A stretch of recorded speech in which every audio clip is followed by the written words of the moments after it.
안녕하십니까. 코로나19 통합 뉴스룸 5시 뉴스입니다. 김오수 검찰총장의 사의 표명에 전국 고등검찰청장이 오늘 오전 대검찰청에 모여서 긴급회의를 열었습니다. 이 민주당의 검찰 수사권 폐지 법안 추진에 대한 검찰의 반발이 조직 전체로 거세게 확산되고 있습니다. 대검찰청에 나가 있는 취재기자 연결하겠습니다.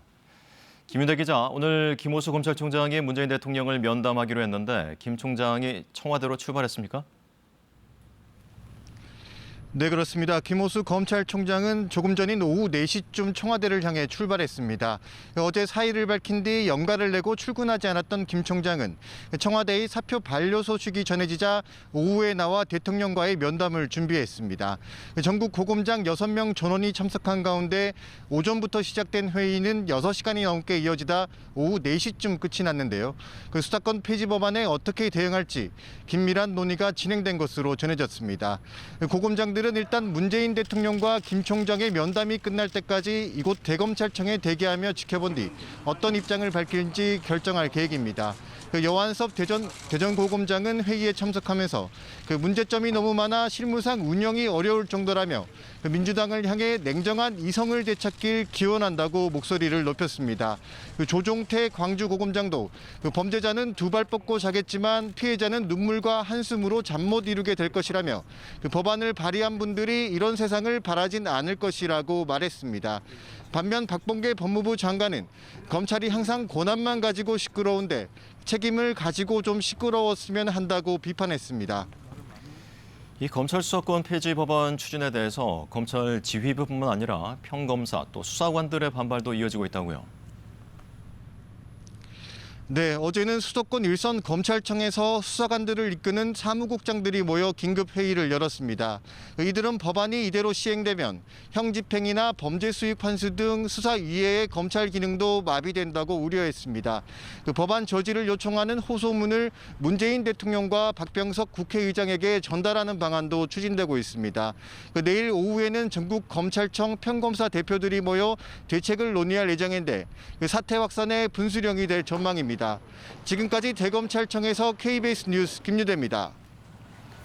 문재인 대통령이 검찰 수사권 폐지 법안에 반발하며 어제 사의를 밝힌 김오수 검찰총장의 사표를 반려하고 김 총장과의 면담에도 응했습니다. 다만 이 검찰 수사권 폐지 법안에 대한 청와대의 특별한 입장 표명은 없는 상황입니다. 이철호 기자가 보도합니다. 민주당의 검찰 수사권 폐지 법안 추진에 책임을 통감한다며 어제 사표를 제출한 김오수 검찰총장. 문재인 대통령은 하루 만에 김 총장의 사표를 반려했습니다. 지난 13일 김 총장이 검찰 수사권 폐지 법안과 관련해 요청한 면담도 받아들였습니다. 문재인 대통령은 김오수 검찰총장의 사표를 반려하고 오늘 중으로 면담을 하기로 했습니다. 문 대통령과 김 총장과의 면담은 조금 전 오후 5시부터 청와대에서 진행 중인 것으로 알려졌습니다. 문 대통령의 이 같은 결정을 두고 청와대 핵심 관계자는 임기가 보장된 검찰총장이 사표를 제출해 행정부 수반으로서 의견을 듣기 위해서라고 설명했습니다. 앞서 오늘 오전 박범계 법무부 장관은 김 총장의 사표 제출과 관련해 김 총장의 고뇌를 잘 알고 있다며 사표는 자신이 가지고 있겠다고 말했습니다. 이와 관련 청와대 핵심 관계자는 문 대통령이 박범계 장관으로부터 김 총장이 사표를 제출했다는 구두 보고를 받고 반려 의사를 밝힌 것이라고 전했습니다. 정치권에선 사표 반려와 면담 수락 결정을 두고 문 대통령이 민주당과 검찰 사이의 갈등에 일단 제동을 건 것이라는 분석이 나옵니다. 다만 청와대는 오늘도 검찰 수사권 폐지 법안에 대한 특별한 입장 표명은 하지 않았습니다. 청와대 핵심 관계자는 국회에서 논의할 입법의 시간이라는 기존 입장에 변함이 없고 현재로선 추가로 말씀드릴 사안도 없다고 전했습니다. KBS 뉴스 이철호입니다. 민주당은 검찰 수사권 폐지 법안 논의를 위해서 저녁 7시 국회 법사위 소위원회를 소집했습니다. 이달 안으로 법안을 처리하겠다며 속도전에 나선 것인데요. 국민의힘은 민주주의에 대한 심각한 도전이라며 강력 반발하고 있습니다. 이지훈 기자의 보도입니다. 민주당은 4월 임시국회에서 검찰 수사권 폐지 법안을 매듭 짓겠다고 밝혔습니다. 민주당 박홍근 원내대표는 이번에 처리하지 않으면 앞으로도 기회가 없을 것이라며 추진 의지를 분명히 했습니다. 계획에 대한 부분은 때가 있다. 이번에 안 하면 앞으로도 못할 그런 사안들에 대한 고민이 거기에 배어 있다는 것으로 말씀드리겠고. 구체적인 법안 처리 과정에 대해선 철저히 국회법에 따른 절차를 준수하겠다며 국민의힘 의원들의 의견도 듣겠다고 했습니다. 민주당은 오늘 저녁 7시 법사위 소위를 열어 관련 법안 심사에 착수한다는 방침입니다. 이에 국민의힘은 민주주의에 대한 심각한 도전이라며 반발했습니다. 민주주의는 권력기관의 상호 견제를 통해서만 작동할 수 있습니다. 검찰과 경찰도 서로의 견제가 필요합니다. 국민의힘은 오늘 오후 긴급 기자간담회를 열고 민주당의 법사위 소위 소집은 국회법에 규정된 숙려기간을 완전히 무시한 처사라며 문재인 대통령에게 민주당의 입법 독주를 저지시켜달라고 촉구했습니다. KBS 뉴스 이지윤입니다. 국민의힘과 국민의당이 오늘 합당을 공식 선언했습니다. 합의에 따라 당명은 국민의힘을 사용하게 됩니다. 인수위에 나가 있는 취재기자 연결합니다. 네, 이유민 기자, 합당 선언 어떤 내용이 있었습니까? 네, 국민의힘 이준석 대표와 국민의당 안철수 대표는 오늘 오후 국회에서 합당 합의문을 발표했습니다. 20대 대선 과정에서 약속했던 단일화 정신에 근거한 합의라는 게 양당의 설명입니다. 당명은 국민의힘을 쓰고 새로운 정강 정책은 TF를 공동으로 구성해 만들기로 했습니다. 지도부 구성과 6일 지방선거 공천심사도 양당 간 합의된 사항을 이행해 나가겠다는 방침입니다. 이 대표는 최고위원 2명을 국민의당 측 추천 인사로 하기로 했다며 당헌과 당규 개정 사안인 만큼 당내 논의를 이어가겠다고 밝혔습니다. 또 내일부터 이틀간 국민의당 출신 지방선거 출마 후보자 등록을 받는다며 공관위에서 자격심사 논의를 별도로 하겠다고 설명했습니다. 정호영 보건복지부 장관 후보자의 어제 해명 기자회견에도 논란이 수그러들지 않고 있는데요. 이 당선인 측의 반응이 나왔습니까?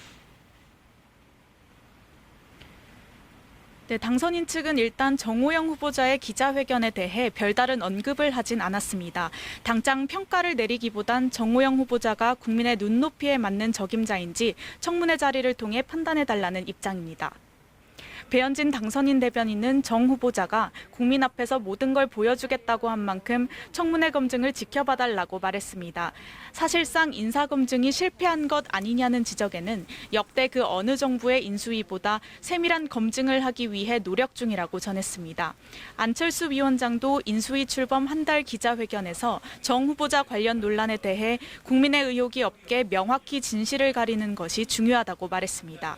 논란 자체에 대해서는 정확한 내용을 모른다며 구체적인 언급을 피했습니다. 한덕수 국무총리 후보자 역시 정 후보자 관련 의혹을 검증 단계에서 다소 알고 있었다며 문제가 된 부분은 청문회 등을 통해 검증해야 한다고 말했습니다. 앞서 정 후보자는 어제 기자회견을 열고 자녀의 의대 편입 특혜 의혹과 아들의 병역 회피 의혹 등에 대해 문제 소지가 없다고 해명했습니다. KBS 뉴스 이유민입니다. 북한의 신형 전술 유도무기 시험 발사로 한반도 긴장이 고조된 가운데 오늘부터 한미연합훈련 본훈련이 시작됐습니다. 대북 문제 논의를 위해 오늘 방한한 성김미 국무부 대북특별대표는 한미 북핵 수석대표 협의에 나섰습니다. 취재기자 연결합니다. 네, 이세연 기자 자세한 소식 전해주시죠. 한미 군 당국이 오늘부터 9일간 일정으로 전반기 연합훈련에 들어갔습니다. 합동참모본부는 이번 훈련이 컴퓨터 시뮬레이션을 활용한 방어적 성격의 지휘소 훈련으로 실제 기동 훈련은 없다고 전했습니다. 이번 훈련은 지난 16일 북한의 신형 전술유도무기 시험 발사 등으로 한반도 긴장이 고조된 가운데 진행됩니다. 훈련 기간 중에 북한군 창건 90주년 등 북한의 주요 행사가 맞물려 있어 주목됩니다. 북한은 다수의 인원과 장비가 동원된 열병식 준비를 본격화하고 있는 것으로 알려졌습니다. 이런 가운데 성김 미국 국무부 대북특별대표가 오늘 방한해 노규덕 외교부 한반도평화교섭 본부장과 한미 북핵 수석대표 협의를 가졌습니다. 김 특별대표는 북한 문제에 대해 한미 양국이 책임있고 단호한 대응을 계속할 것이라며 윤석열 대통령 당선인 취임 뒤에도 긴밀하게 협력하기를 기대한다고 말했습니다. 노 본부장도 한반도 상황이 불안정한 만큼 양국의 긴밀한 협력이 중요하다며 모든 가능성에 대해 경계를 늦추지 말아야 한다고 말했습니다. 닷새 일정으로 방한한 김 특별대표는 대통령직 인수위원회 관계자 등 차기 정부 인사들도 만날 것으로 알려졌습니다. 지금까지 통일외교부에서 KBS 뉴스 이세연입니다. 검찰이 오늘 오전 잠정 넉 달 만에 붙잡힌 계곡 살인사건 피의자 이은혜와 조연수에 대해 구속영장을 청구했습니다. 또 두 사람의 도피를 도운 조력자의 신원을 확인해 조만간 소환 조사할 방침입니다. 최혜림 기자입니다. 이른바 계곡 살인 사건을 수사 중인 인천지방검찰청 형사 2부가 오늘 오전 살인과 살인미수, 보험 사기 등의 혐의로 피의자 이은혜와 조연수에 대한 구속영장을 청구했습니다. 이은혜는 조 씨와 짜고 2019년 6월 경기도 가평군 용소계곡에서 남편 윤모 씨에게 다이빙을 강요해 숨지게 한 혐의를 받고 있습니다. 이들은 같은 해 2월과 5월에도 보거피 등을 섞은 음식을 먹이거나 낚시터 물에 빠뜨려 윤 씨를 살해하려 한 혐의 등도 받고 있습니다. 이 씨는 남편 윤 씨를 숨지게 한 뒤인 2019년 11월 윤 씨의 생명보험금 8억 원을 청구하는 등 보험 사기 혐의도 받고 있습니다. 이 씨가 남편 윤 씨 이름으로 가입한 8억 원가량의 생명보험은 보험료 미납으로 2차례 실효됐었는데 검찰은 그때마다 살해 시도가 있었던 것으로 보고 있습니다. 검찰 조사에서 조 씨는 조금씩 입을 열고 있지만 이은혜는 답변을 피하는 등 진술을 거부하고 있는 것으로 전해졌습니다. 검찰은 이들이 살인 혐의를 계속 부인할 경우 2019년 계곡 사건 당시 현장에 함께 있었던 조 씨의 친구 A 씨도 불러 대질 신문하는 방안도 검토하고 있습니다. A 씨는 살인과 보험 사기 공범 혐의도 받고 있는데 검찰은 이미 여러 차례 그를 조사한 것으로 확인됐습니다. 검찰은 이와 함께 이들의 넉 달간의 도피 생활을 도운 조력자의 신원을 확인하고 조만간 소환해 조사하기로 했습니다. 이들은 지난해 12월 검찰 조사를 받다가 달아난 뒤 넉 달 넘게 종적을 감췄습니다. 검찰은 지난달 30일 이들을 공개 수배한 뒤 공개 수사로 전환했고 17일 만인 지난주 토요일 검경 합동팀이 경기도 고양시의 한 오피스텔에서 두 사람을 검거했습니다. KBS 뉴스 최혜림입니다. 마스크 착용을 제외한 대부분의 사회적 거리 두기 조치가 2년여 만에 해제됐습니다. 코로나19 신규 확진자 수는 지난 2월 이후 68일 만에 5만 명 아래로 내려가면서 확연한 감소세를 보이고 있습니다. 한편 60세 이상을 대상으로 한 4차 백신 접종 사전 예약이 오늘부터 시작됐습니다. 강푸른 기자가 보도합니다. 오늘 0시 기준 코로나19 신규 확진자는 47,743명입니다. 어제와 비교하면 4만 5천여 명 줄었고 지난주 월요일과 비교해도 4만 3천 명 넘게 줄어 확연한 감소세입니다. 4만 명대 신규 확진은 지난 2월 9일 이후 68일 만입니다.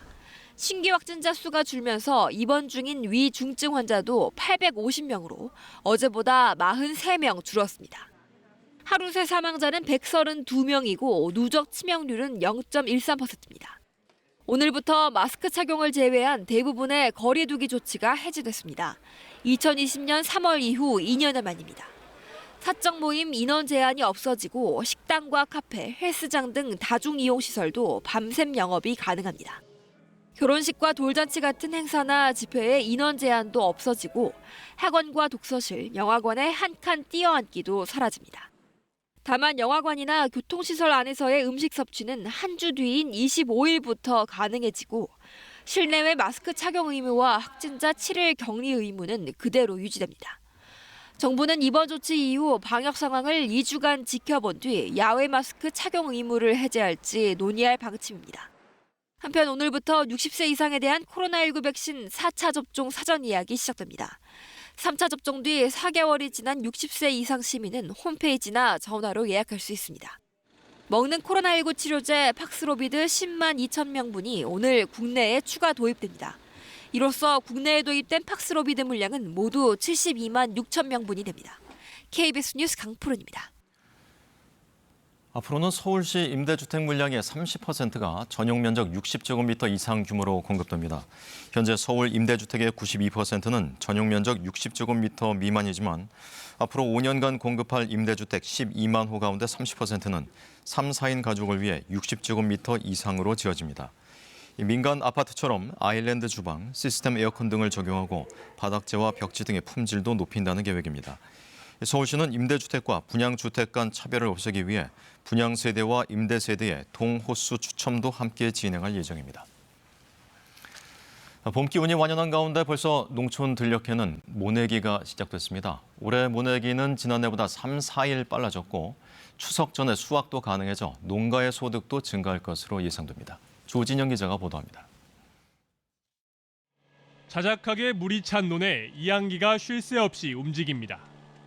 봄 기운을 머금은 초록빛 모가 모판을 떠나 가지런히 자리를 잡습니다.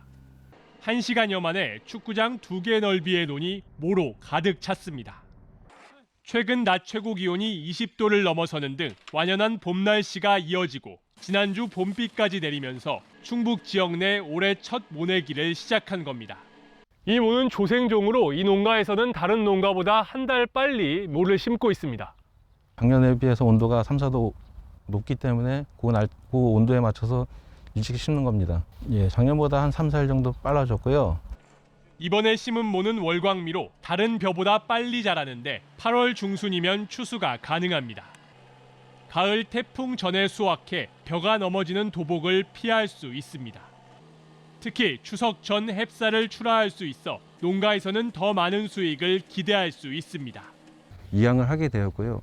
추석 명절 전까지 수확을 하게 돼서 다른 농가에서보다 가격을 더 많이 받을 수 있습니다. 이번 모내기를 시작으로 충북 지역에서는 3만 2천여 헥타르의 논에서 6월까지 모내기가 진행됩니다. 특히 다음 달 중순부터는 대부분의 농가에서 중생종과 만생종을 심는 등 모내기가 본격화할 전망입니다. 풍년을 기원하는 농심이 담긴 모내기가 본격적인 영농철의 시작을 알려주고 있습니다. KBS 뉴스 조진영입니다. 요즘은 제철 과일이라는 말이 무색해졌죠. 수박이 나오기에는 아직 때이른 시기지만 전국 생산량 1위를 자랑하는 충남 부여에서는 이 조기 재배한 수박 출하가 본격 시작됐습니다. 보도에 서영준 기자입니다. 잎사귀 사이로 초록빛 수박이 탐스럽게 연그렀습니다. 농민이 출하할 수박을 따느라 여념이 없습니다. 따낸 수박에 칼을 대자 빨갛게 꽉 찬 속살이 드러나며 싱그러운 수박향이 퍼집니다. 지금 나오는 수박들은 보통 조기 재배하는 수박보다 한 달 정도 빠른 지난해 12월 중순 정식을 해 약 넉 달 만에 수확을 하는 것입니다. 조기 재배한 수박은 저온에서 자라 한 개 무게가 6kg 정도로 여름 수박에 비해 3kg 정도 덜 나갑니다. 그러나 당도는 11브릭스로 제철 수박과 차이가 없고 과질이 단단해 식감이 좋습니다. 그 식감이 오래 걸리기 때문에 좀 아삭아삭 맛이고 당도가 많이 축적이 되었기 때문에 좀 당도가 잘 나오고 있습니다. 점유율 15%로 전국 수박 생산량 1위인 부여에서 올해 조기 재배에 참여한 농가는 전체 재배 농가의 11%인 250여 농가입니다. 예측하기 힘든 여름철 기상재해와 병충해 피해를 줄일 수 있다 보니 조기 재배에 참여하는 농가가 해마다 늘고 있습니다. 특히 기후변화로 겨울철 난방비 부담이 준 대신 가격은 여름보다 더 받을 수 있어 자치단체도 조기 재배를 권유하고 있습니다. 땡겨서 짓더라도 농가에서 이득이 되니까 이제 조기 재배가 지속적으로 늘어날 수밖에 없는 구조로 가고 있다고 봐야 되겠죠. 기후변화와 함께 과일 재배 환경이 바뀌면서 제철 과일의 의미도 달라지고 있습니다. KBS 뉴스 서영준입니다. 삼성 SDI가 수급 사업자로부터 받은 다른 사업자의 기술 자료를 중국의 협력업체에 빼돌려 제재를 받게 됐습니다. 공정거래위원회는 삼성 SDI에게 하도급법 위반으로 2억여 원의 과징금을 부과했습니다. 보도에 박찬 기자입니다. 공정거래위원회가 삼성 SDI에 과징금 2억 7천만 원을 부과하기로 했습니다. 삼성 SDI가 하도급법을 위반했다는 것이 공정위의 설명입니다. 공정위 조사 결과 삼성 SDI는 2018년 5월 중국 업체와 함께 현지에 설립한 합작 법인의 요청을 받고 자료를 넘겼습니다. 삼성 SDI의 국내 수급 사업자가 보유하고 있는 다른 사업자의 기술 자료였습니다. 공정위는 삼성 SDI가 수급 사업자의 기술 자료를 제공받아 유용해서는 안 된다는 하도급법을 어긴 것으로 봤습니다. 직접 작성한 자료가 아닌 다른 사업자를 통해 보유한 자료라도 수급 사업자의 기술 자료로 본 겁니다. 법 문헌상의 의미, 다양한 거래 현실 등을 종합적으로 고려할 때 수급 사업자의 기술 자료라 함은 수급 사업자가 직접 작성, 소유한 기술 자료에 한정된다고 볼 수 없고, 공정위는 또 삼성 SDI가 2015년부터 1년 반가량 8개 수급 사업자에게 기술 자료를 넘겨받는 과정에서 사전에 요구 서면을 나눠주지 않은 점도 위법하다고 판단했습니다. 삼성 SDI는 수급 사업자가 작성한 기술 자료만을 유용할 경우 하도급법 적용 대상이라고 주장하며 공정위 의결서를 받은 뒤 소송 제기 여부를 결정할 예정이라고 밝혔습니다. KBS 뉴스 박찬입니다. 조국 전 법무부 장관의 딸 조민 씨가 부산대를 상대로 낸 입학 취소 처분 집행정지 신청이 일부 인용되면서 보건복지부가 진행 중인 의사 면허 취소 절차도 연기될 가능성이 커졌습니다. 보건복지부 관계자는 법원의 결정문을 아직 확인하지 못했다면서도 복지부의 의사 면허 취소 절차는 판결의 근거에 진행되는 것인 만큼 법원에서 인용 결정한 내용이 입학 취소와 관련된 핵심 사안이라면 의사 면허 취소 절차도 중단되는 게 맞다고 말했습니다.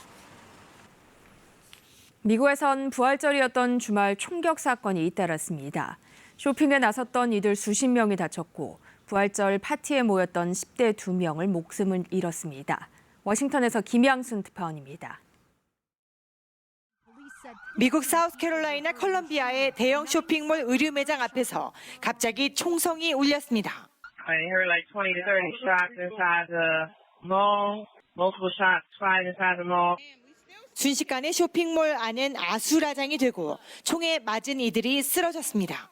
You seen blood on the floor. You saw people on gurneys. You saw people with bandages on them. And I saw multiple people with gunshot wounds. The only thing I'm thinking is my children. They're home and I'm in a mall in the shootout. 이 사고로 부활절을 앞두고 쇼핑에 나섰던 10명이 총상을 입는 등 14명이 다친 것으로 파악됐습니다. No fatalities. I repeat, no fatalities. 10 suffered gunshot wounds. 6 are stable. We had 2 that were injured during the stampede. 불과 몇 시간 뒤 펜실베이니아주 피츠버그의 한 여행용 공용주택에서도 총격이 발생했습니다. 청소년들을 중심으로 200여 명이 모인 부활절 파티장에서 최소 90발 이상의 총격이 일어나 현재까지 10대 2명이 숨지고 9명이 다쳤습니다. It's heartbreaking. I mean, here we are at Easter, and we have multiple families, 2 that won't see a loved one. 경찰은 한 명이 아닌 여러 명이 총격에 가담한 것으로 보고 용의자를 추적하고 있습니다. 워싱턴에서 KBS 뉴스 김양순입니다. 마리우폴에 남아있는 우크라이나군이 항복을 거부하고 있는 것으로 전해졌습니다. 러시아군이 마리우폴을 완전 장악할 경우 돈바스 지역에 대한 총공세가 예상되는 가운데 젤렌스키 우크라이나 대통령은 돈바스 지역을 포기할 수 없다며 끝까지 싸우겠다고 밝혔습니다. 베를린에서 김기수 특파원입니다. 우크라이나군이 마리우폴에서 러시아군의 항복 최후 통첩을 거부하고 항전을 이어가고 있는 것으로 알려졌습니다. 러시아 관영 리아 노보스티 통신은 제철소 2곳에서 우크라이나 무장 조직이 계속 저항하고 있다고 보도했습니다. 앞서 러시아 측은 자신들이 사실상 마리우폴을 장악했다고 주장했습니다. Единственный их шанс спасти свои жизни – добровольно сложить оружие и сдаться. 우크라이나군은 아조우스탈 제철소 등에서 마지막 저항을 벌이고 있는 것으로 전해졌습니다. 러시아군은 마리우폴을 완전히 장악한 뒤 돈바스 지역에 총공세를 펼 것으로 예상됩니다. 이와 관련해 젤렌스키 우크라이나 대통령은 돈바스 지역을 포기하지 않겠다고 밝혔습니다. 젤렌스키 대통령은 돈바스 전투가 이번 전쟁 전체에 영향을 줄 수 있다고 말했습니다. 러시아가 돈바스를 점령하면 다시 키이우로 향할 가능성이 있다는 겁니다. 그러면서 서방에 더 많은 무기 지원을 요청했습니다. Ми отримуємо зараз зброю. Отримуємо її, я вважаю, мало. Росія вважає, що ми отримуємо дуже багато. Це також непоганий результат, я вважаю. 한편 폰데어라이엔 유럽연합 EU 집행위원장은 우크라이나에 무기를 신속히 지급할 것을 유럽 국가들에게 촉구했습니다. 또 러시아 최대 국책은행인 스베르방크에 대한 제재와 러시아산 석유 수입 금지 등을 검토하고 있다고 밝혔습니다. 베를린에서 KBS 뉴스 김기수입니다. 이어서 오늘의 주식시황을 KB증권에서 전해드립니다. KB증권입니다. 월요일장 국내 증시의 외국인과 기관이 공격적인 매도 우위를 이어가며 양대 지수의 하방 압력을 가했습니다. 다만 코스피는 경제지표 호조로 낙폭을 축소하며 약보합권에서 마감했습니다. 오늘 코스피는 전일 대비 2.85포인트 내린 2693.21에 코스닥은 6.21포인트 하락한 918.23에 마감됐습니다. 지난 주말 뉴욕 증시는 부활절 연휴로 휴장했으나 물가 우려와 긴축 부담 등 불확실성 요인은 여전히 한국 증시에 부담을 주고 있습니다. 코스피도 외국인과 기관의 팔자에 하락 출발했고 개인만이 홀로 매수하며 상승과 하락을 오가는 혼조세를 보였습니다. 지난 2거래일 연속 52주 신저가를 경신했던 삼성전자가 소폭 반등했고 SK이노베이션이 1분기 영업이익이 예상치를 상회할 것이란 전망에 상승했습니다. 한편 이날부터 사회적 거리두기 조치가 해제된 가운데 화장품, 유통, 영화 등 경기 재개 관련주로 외국계 매수세가 집중됐고 국내 일부 닭고기 업체들이 제품 가격을 인상하면서 육계 관련주가 강세였습니다. 오늘 원달러 환율은 4원 80전 오른 1234원 40전에 거래를 마쳤습니다. 지금까지 KB증권이었습니다. 포근한 봄 날씨 잘 만끽하고 계신가요? 낮에는 따스한 햇살 아래 따뜻함이 감돌지만 아침, 저녁은 꽤 쌀쌀합니다. 일교차가 크게 나타나는 만큼 옷차림에는 계속 신경 써주셔야겠습니다. 대기는 점점 더 건조해지고 있습니다. 서울과 경기, 강원과 영남, 전남 동부 등 내륙 곳곳에 건조특보가 발효 중에 있습니다. 점차 바람도 강해질 텐데요. 봄철 산불 소식이 잦습니다. 화재 예방에 각별히 주의하셔야겠습니다. 쓰레기 소각은 하시면 안 되겠고 담배꽁초 등 불씨 관리에도 신경을 잘 써주셔야겠습니다. 내일은 대체로 맑은 날씨가 예상되고 아침에 서해안에서는 안개가 짙게 끼는 곳이 있겠습니다. 미세먼지 상황은 좋지 못하겠습니다. 수도권과 충남에서 내일 초미세먼지 나쁨 수준 예상되고요. 강원 영서와 충북도 오전 사이에 일시적으로 공기가 탁하겠습니다. 아침에는 서울이 9도, 대구 11도, 전주 8도로 오늘보다는 약간 낮겠습니다. 한낮에는 서울이 22도, 대전 24도, 대구와 광주가 25도까지 오르면서 포근하겠습니다. 물결은 비교적 잔잔하게 일겠습니다. 당분간 뚜렷한 비 소식이 없어서 대기의 건조함은 계속되겠습니다. 날씨 전해드렸습니다. 코로나19 통합 뉴스룸은 7시 뉴스에서 이어집니다. 시청해주신 여러분 고맙습니다.